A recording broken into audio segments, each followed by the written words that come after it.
আসসালামু আলাইকুম। বাংলাদেশ সংবিধান অনুযায়ী বাংলাদেশে প্রতি 5 বছর পর পর নির্বাচন হয়।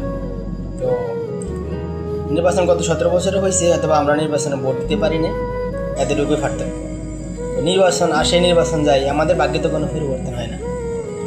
অবশ্যই এটা কারণে সবচেয়ে বড় দায়ী হলাম আমরা যারা ভোটার, আমরা এই সবচেয়ে বড় দায়ী। কেন দায়ী? কারণ আমরা কখনো জবাবদিহিমূলক কোনো প্রার্থী নির্বাচিত করতে পারি না, জবাবদিহিমূলক কোনো সরকার নির্বাচিত করতে পারি না। আপনার কাছে যে প্রার্থী ভোটের আগে 1 মাস আগে 2 মাস আগে ভোট চাওয়ার জন্য আসে, আপনাকে তার কাছে জিজ্ঞাসা করেন যে দুর্নীতি বন্ধ করার জন্য তারা কী করবে, তারা চাঁদাবাজি বন্ধ করার জন্য কী করবে, তারা গুম খুন হয়রানি বন্ধ করার জন্য কী করবে, তারা মাদকাসক্ত বন্ধ করার জন্য কী করবে, তারা ইয়াবা সেবনকারীকে বিতাড়িত করার জন্য কী করবে, তারা বাজার দখল, জমি দখল, রাস্তাঘাট দখল, খাল দখল এগুলো করার জন্য কী করবে, ওটার জন্য আমরা কোনোদিন কাউকে প্রশ্ন করি না। ওই জবাবদিহিতা নাই কারণে আমরা যতটুকু 500 টাকা 1000 টাকা 1 কাপ চায়ের বিনিময়ে একটা ভোট বিক্রি করে দিই। আচ্ছা, আপনি বলেন, আপনি যদি একজন চাঁদাবাজকে ভোট দেন, ভোট দিয়ে আপনি ওকে এমপি নির্বাচিত করেন, ওই চাঁদাবাজের সরকার নির্বাচিত হয়, তো ও আপনার চাঁদা বন্ধের জন্য আপনার জন্য কী করবে? কিছু করবে না। আপনি যদি একজন দুর্নীতিবাজ লোককে ভোট দেন, ভোট দিয়ে এমপি বানান, ওকে সরকারে নিয়ে যান, সংসদে নিয়ে যান, ও আপনার দুর্নীতি বন্ধ করার জন্য কী আইন পাস করবে?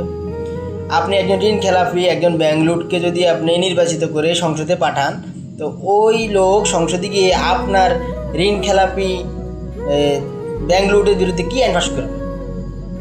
আমরা যদি নিজেরাই একজন চাঁদাবাজ, দুর্নীতিবাজ, ঋণ খেলাপি, লুটপাট, ব্যাংক লুট, অর্থ লুট করা লোককে যোগ্য মনে করে যদি সংসদে পাঠাই, ও কি আপনার এলাকার উন্নয়নে, দেশের উন্নয়নে,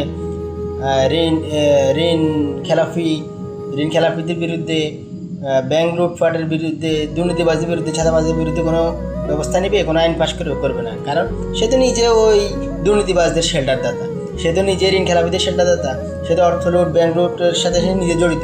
সে আপনার এগুলোর বিষয়ে কী আইন পাশ করবে সংসদে গিয়ে? আমাদেরকে ওরকম একজন সৎ লোককে নির্বাচিত করতে হবে, যে সন্ত্রাসী, দুর্নীতিবাজ, চাঁদাবাজ, ব্যাংক লুটপাটকারীদের বিরুদ্ধে সংসদে গিয়ে আইন পাশ করবে। ওই আইনের মাধ্যমে বাংলাদেশ পরিচালিত হবে, তাহলে তো আপনাদের শান্তি আসবে।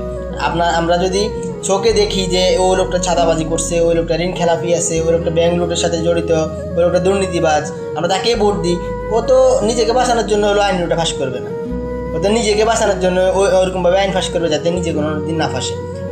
তো আমাদেরকে ভোট দিতে হবে একজন সৎ, যোগ্য প্রার্থীকে, যে আমরা নির্বাচিত করবো এমন একজন প্রার্থী যে দুর্নীতিবাজের বিরুদ্ধে কথা বলবে, ঋণ খেলাপিদের বিরুদ্ধে কথা বলবে, চাঁদাবাজির বিরুদ্ধে কথা বলবে, ব্যাংক লুটপাটকারীদের বিরুদ্ধে কথা বলবে, জমি দখল, দোকান দখল, রাস্তাঘাট দখল, খাল দখল, ওদের বিরুদ্ধে কথা বলবে। আমরা একজন প্রার্থী ইনশাআল্লাহ এবার নির্বাচিত করবো এবং সংসদে পাঠাবো, যারা আমাদের কথা বলবে, আপনার কথা বলবে, দেশের মানুষের কথা বলবে।